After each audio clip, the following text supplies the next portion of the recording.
మండలంలోని రామాపురం గ్రామంలో ఇక్కడ మనం పరిస్థితిని ఒకసారి పరిశీలిస్తే తర్వాత ఇక్కడ దేవాలయం ఉంది, ఇక్కడ నీళ్లు, తర్వాత ఇంకొకటి అంటే ఇప్పుడు ఇంకా కొద్దిగా నీళ్లు తగ్గినాయి, ఉదయం వచ్చేసి ఈ ఇండ్లకి నీళ్లు పోతాయనేటువంటి ఉద్దేశంతో ఇక్కడ మనం ఒకసారి చూస్తే ఆ ఇసుక బస్తాలు మట్టి నింపినటువంటి బస్తాలని వాళ్ళ ఇంట్లోకి పోకుండా కాపాడుకుంటా ఉన్నారు.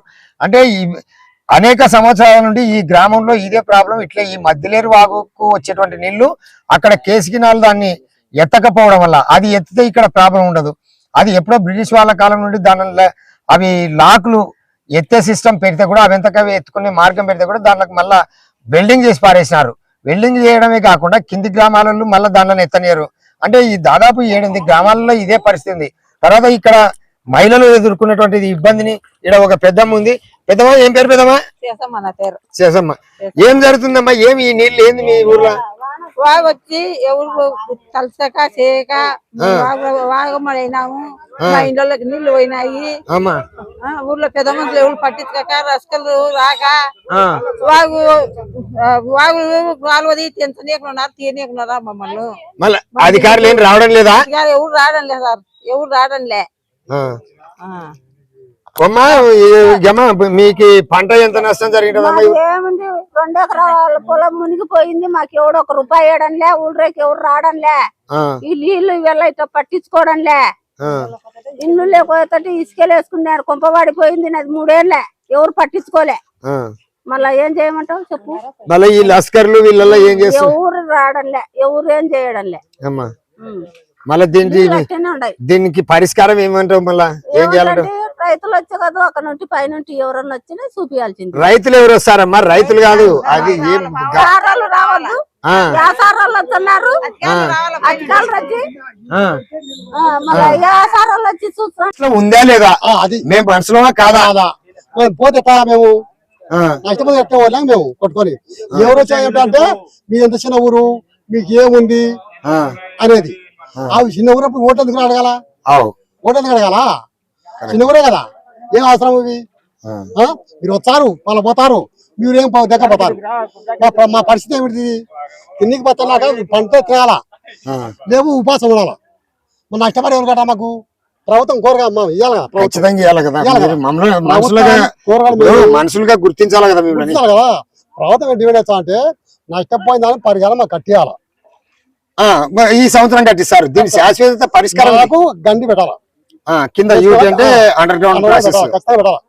మేము పోతాం, మేము దింపేస్తాం, వాళ్ళు బాగా ఇస్తారు.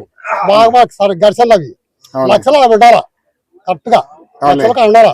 వాళ్ళు రూమ్ కట్టారో చేస్తారో వాతావరణం వచ్చేప్పుడు లస్కర్ ఖచ్చితంగా ఉండాలా, ఖచ్చితంగా వాళ్ళు ఉండాలా. ఉండి వాళ్ళు చెప్పొచ్చా మోడవచ్చా వాళ్ళు చూసుకోవాలి. బాధ్యతలు మేము బయటకొచ్చుకోవాలా, వాళ్ళ బాధ్యత వాళ్ళకు బాధ్యత లేదా? ఈ ప్రభుత్వం అడగొచ్చు కదా.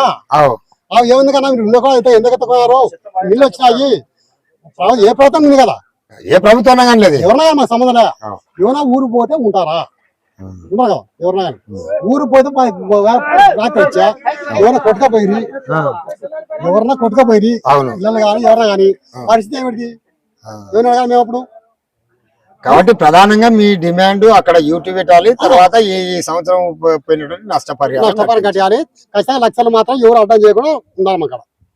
అక్కడ ఊరికి వచ్చింది లేదు. ఇప్పుడు జగన్ గవర్నమెంట్ లో ఎమ్మెల్యే కలెక్టర్ చక్రపాణి 3 సార్లు వచ్చాయి ఊరికి. వచ్చినప్పుడు 3 సార్లు వచ్చి సాయం చేసినాడు. ఆయన మీకు అవుట్ పెడతా అన్నాడు, పెట్టంటే ఆయన గెలుపు లేదు. నష్టం జరుగుతుంది. ఇప్పుడు అవి ఎమ్మెల్యే ఇప్పుడు ఇంతవరకైనా రావాలి కదా. ఎట్లుందా ఊరు సంగతి ఏం చూసుకోవాలని లేదా? ఎట్టొచ్చా అది? రేపు ఓట్లకు వచ్చి ముక్తా ఇటు వచ్చి నాకు ఓటు ఏమని ఎట్టొచ్చా? నీకు ఓటు మీకు వచ్చి పరిస్థితి చేయాలి కదా. ఇది ఆడేళ్ళు బైక్ రావాలంటే ఎట్లా వచ్చారు? ఈ నీళ్ళు వరదలు వచ్చారా? ఎప్పుడంటే ఇప్పుడు ఇది ఎప్పుడో ఈ బాయ్ ఎప్పుడో ఇది బాయ్. సరే, ఇప్పుడు మనం ఈ గ్రామం యొక్క ప్రజల ఆవేదన ఆర్తనాదాలు ఏంటంటే, మనం ఒకసారి మొత్తం పరిశీలించినట్లయితే సముద్రాన్ని తలపించినట్లు మనం కండ్లారా చూస్తున్నాం. అంతేకాకుండా ఈ పెరిగినటువంటి అత్యాధునిక టెక్నాలజీ కాలంలో కూడా ఒక మంచి ప్యూరిఫై వాటర్ గ్రామాలకు అందించాలనేటువంటి, అంటే రక్షిత మంచినీటి సరఫరా అనేటువంటిది ప్రతి ఒక్క ఊరికి కూడా అందించేటువంటి ఈ కాలంలో, తర్వాత మనం చూసినట్లయితే ఈ బావి నీళ్లు ఈ బావి నీళ్లు ఎర్రగా ఉన్నటువంటి ఈ నీళ్ళని తాగి, అంటే ఈ యొక్క ఈ మధ్యలేరు వాగు నుండి ఏవైతే వస్తా ఉన్నాయో అదే వాటర్ దీనిలోకి కలుస్తా ఉంది. ఆ వాటర్ ని తాగుతా ఉన్నారు. అదొకటి. సరే, ఏ నీళ్లు తాగినా అది పక్కకు పెడితే, ఇక్కడ 100 ఎకరాలు కాదు, దాదాపు ఈ గ్రామానికి సంబంధించినటువంటి పొలము దాదాపు ఒక 90% అంటే 90% ఈ పొలము మొత్తము ముంపుకు గురి కావడమే కాకుండా, తర్వాత గ్రామంలోకి ఏదైతే తినడానికి తిండి బండారాలు అంటే బియ్యం కావచ్చు, బ్యాళ్ళు కావచ్చు, అవన్నీ కూడా నానిపోయే పరిస్థితి. తర్వాత ఇండ్లలోకి నీళ్లు పోతాయని చెప్పేసి మనం ఒకసారి విజువల్స్ లో చూసినట్లయితే, ఇండ్లలోకి నీళ్లు పోయేటువంటి దాన్ని మొత్తం ఇసుక బస్తాలు అవన్నీ అడ్డం వేసుకొని ఉన్నటువంటి సమస్యను చూస్తున్నాం. కానీ గత పాలకులు కానీ ఇప్పటి పాలకులు కానీ ఎప్పుడు కూడా మా యొక్క గ్రామాన్ని పట్టించుకున్న పాపాన పోలేదు. అసలు మేము మనుషులమా? ఈ దేశంలో ఉన్నటువంటి మనుషులమా? మమ్మల్ని మనుషులుగా గుర్తించండి, మమ్మల్ని ఒక రైతులుగా గుర్తించండి, మా యొక్క బాధలు వినండి. ఈ బాధలు ఎన్ని తూర్లు మేము కలెక్టర్ ఆఫీస్ కానీ, లేకుంటే ఆర్డబ్ల్యూఎస్ వాళ్ళ చుట్టూ కానీ, ఇంజనీర్ల చుట్టూ, ప్రజా ప్రతినిధుల చుట్టూ ఎంత తిరిగినా కూడా ఇంతవరకు కూడా మాకు సమస్య పరిష్కారం కాలేదు. తర్వాత మమ్మల్ని ఒక మనుషులుగా గుర్తించండి, మమ్మల్ని ఒక రైతులుగా గుర్తించండి. తర్వాత ఈ యొక్క పొలానికి నష్టపరిహారం కట్టించడమే కాకుండా యూటీ అంటే underground process KC canal కింద ఈ మధ్యలేరు వాగు ఏదైతే ఉందో కేసీ కెనాల్ కింద అండర్ గ్రౌండ్ ప్రాసెస్ కింద ఏర్పాటు చేసి ఈ ఏదైతే అక్కడ కుందు నది ఉందో దాని వరకు ఒక ప్రాసెస్ ప్రకారం కాలువ నిర్మిస్తే ఈ పైన ఉన్నటువంటి గ్రామాలకి శాశ్వత పరిష్కారం దొరుకుతుంది తప్ప ఈ గ్రామాలకు అంతవరకు కూడా పరిష్కారం దొరకదు అనేది ఒకటి. ఇంకా సెకండ్ ఏంటంటే, ఈ లస్కర్లు 5-6 మంది ఉంటారు.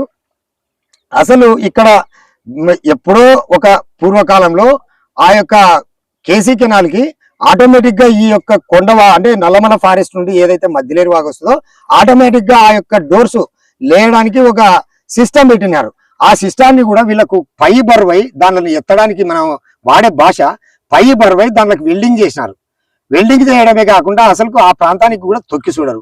తొక్కి చూడకుండా ఉండడమే కాకుండా ఈ ఊరు మునిగిపోతుందని చెప్పేసి ఈ గ్రామ వాసులే ఆ పార్టీ ఈ పార్టీ అనకుండా కూడా మొత్తం కలిసికట్టుగా పోయి ఆ యొక్క డోర్స్ లేపడం వల్ల మళ్ళా కింది గ్రామాలు ఏంది అది లేపకూడదు అంటారు. అది లేపకుంటే మొత్తం గ్రామాలే ముంపుకు గురవుతున్నాయి.